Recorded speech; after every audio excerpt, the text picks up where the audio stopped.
तो आइए जानते हैं जो जीते हुए उम्मीदवार हैं सकर्रा ग्राम पंचायत के जो पंच हैं, जाने माने पढ़े लिखे और बहुत ही अच्छे विचारों के जो पंच जीते हुए हैं, उनकी क्या विचार मतलब इसके बारे में बात करते हैं। आइए। क्या नाम है सर आपका? जी, मेरा नाम टिकेश्वर नारायण चंद्रा है। हाँ जी, बताइए इसकी पूरी जानकारी दीजिए। हमारे यहाँ 8 तारीख शनिवार को उप सरपंच का चुनाव हुआ। हाँ जी। जिसमें हमारे पीठासीन अधिकारी थे राम नारायण गर्ग साहब जी। उनके द्वारा नियम के खिलाफ जाकर पंच जो महिला पंच थे उनके लिए साथी की नियुक्ति किया गया। जबकि नियम ये है कि जो पंच है उसको या तो नेत्रहीन होना चाहिए या अशक्त होना चाहिए या फिर निरक्षर होना चाहिए। और अभी के समय में ना तो कोई निरक्षर है और ना ही जो महिला पंच हैं, जो 4 महिला पंच थे, वो ना तो निशक्त है ना नेत्रहीन है।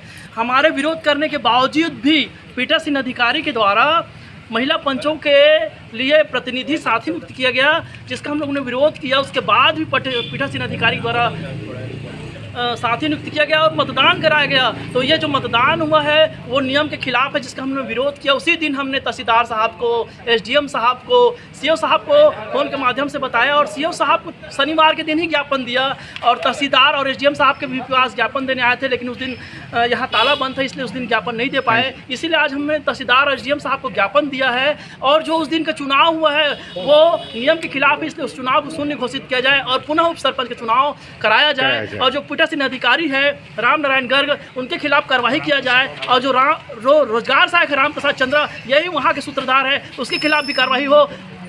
उसके ऊपर भी जो नियम के खिलाफ जाकर कार्रवाई कराए हैं उनके खिलाफ भी कार्रवाई हो, उनकी सेवा को समाप्त किया जाए।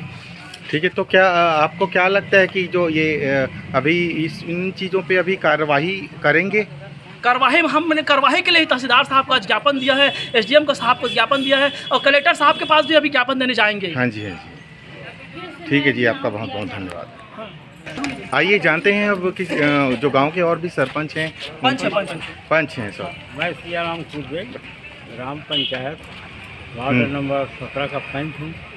उस दिन उप सरपंच का चुनाव होने जा रहा था, जिसे हम लोग हाँ जी पूरा 20 पंच उपस्थित थे। उसमें साक्षर, निरक्षर और अंधा, अशक्त, हाँ जी, इसको बतलाए कि ऐसे कौन व्यक्ति है जो मत नहीं डाल सकता। बिल्कुल, मतलब सब ठीक ठाक थे। हाँ, सब ठीक ठाक है। हाँ जी, तो हम लोग सब ठीक ठाक है बोले। और राम नारायण जी से मैं ये प्रश्न किया कि निरक्षर किसको कहते हैं, साक्षर किसको कहते हैं। हाँ जी, उसमें वो वहाँ लड़खड़ा गया, उत्तर नहीं दे पाए, चुप रहा। हम लोग सहमत नहीं है बोले। उसमें आप साथी मित्र जो घोषणा पत्र दे रहे हैं उसमें तो मतदान केंद्र पे वहाँ पे सभी पंच उस मौके पे मौजूद थे। हम मौजूद थे पूरा। हम लोग आरोप लगाए।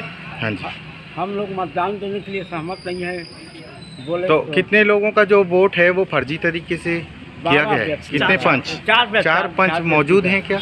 हाँ, यहाँ पर नहीं, यहाँ पर नहीं। उस दिन मौजूद थे।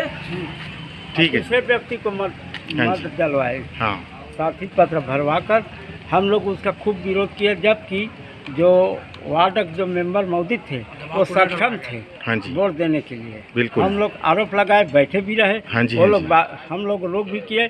12 आदमी माने वोट डाले उनका। हाँ जी, ठीक है जी, धन्यवाद बहुत। आप भी पंच हैं? पंच हूँ, वार्ड क्रमांक 15। ओके, बताइए। उस दिन मैं उप सरपंच का प्रत्याशी था। हाँ जी, उस दिन हुआ ये कि पहली बात तो अधिकारी लेट से आया, हाँ, टाइम से लेट में आया। उसके बाद अंदर में गए। हाँ, उसके बाद जो वहाँ पर मेरे विपक्ष में जो उमा शंकर साहू जी मेरे विपक्ष में थे, हाँ जी, वो 4 लोगों का, सक्षम लोगों का वोट दूसरे से डलवाया। और हम लोगों के मना करने पर भी वो लोग वोट को दूसरे से डलवाए। आप उप सरपंच के प्रत्याशी? मैं खुद उप सरपंच का प्रत्याशी था। हाँ जी, इसीलिए हम लोग उस चुनाव का बहिष्कार करना चाहे, लेकिन वो पीठासीन अधिकारी वहाँ पर किसी ने नहीं सुनी। नहीं पीछे से नहीं, वहाँ पर किसी ने बात नहीं सुना नहीं गया सुनी और है। फर्जी तरीके से मतदान कराया गया। अब हाँ जी। जब हम उसको बोले कि आप अपने अधिकारी से बात करें तो पता नहीं वो किसको फ़ोन लगाया, वो अधिकारी भी बोला कि ऐसी होता है करके, लेकिन हमें मालूम नहीं और कौन किसको फ़ोन लगाया था वो पता भी नहीं है। हाँ जी, मतलब यहाँ पर जो उप सरपंच का जो वहाँ पे आपके सकर्रा में जो चुनाव उस दिन हुआ है वो बिल्कुल पूरी तरीके से फर्जी फर्जी है तरीके से हुआ, और कराया गया है। प्लानिंग नियम के खिलाफ है। प्लानिंग हुई है इसकी। प्लानिंग के साथ नियम के खिलाफ हुआ है। हाँ जी, हाँ जी, और दबावपूर्ण बिल्कुल। चुनाव करवाया गया। इस संदर्भ में फिर यहाँ पर तहसीलदार और एसडीएम को ज्ञापन सौंप दिया गया है और इसके बाद अब देखने की बात ये है कि कितनी जल्दी उस पर एक्शन होता है या चुनाव को रद्द कराया जाता है या क्या होता है, तो ये आपको नेक्स्ट वीडियो में देखने को मिलेगा। बहुत बहुत धन्यवाद आप सभी का।